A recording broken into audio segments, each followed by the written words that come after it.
asalaamaaleykum wa rahmatullah yéen mbokki julli di mbokki taalibe yi ñoo leen ziar di leen jaajëfal ci topp gi ngeen ñuy topp fii ci Khelcom Vision laataa loolu nag ñu lay ñaan fekkee gën nga ci page bi nga abonné fekkee gën a ci page bi nga abonné bës cloche bi ngir lépp lu fi dugal di nga bokk si njëkk a jot bi nga jëkk a jot kon ñu dikk ak yéen ci naafila ak weeru koor gi kon ñu dikkaat ak yéen ci naafila guddik ñaar fukk ak juróom-ñett ci weeru koor gi naafila gi nii la tëddee ñeenti raakan la kon ñaari sëlmal la bu ci nekk nga jàng faatixa benn yoon wattiini juróomi yoon xul yaal kaafiruuna juróomi yoon lixlaas yi juróomi yoon kon loolu mooy naafila gi ñu bamtuwaatale leen ko ñeenti raakan mooy ñaari sëlmal bu ci nekk nga jàng faatixa benn yoon wattiini juróomi yoon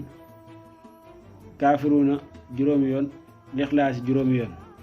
kon ñu ngi leen ñaanal koor ak jàmm loolu leen di tolloon ci naafila tey gi jërë ngeen jëf suba ak jàmm incha allahu rabbi ci beneen naaf wasalaam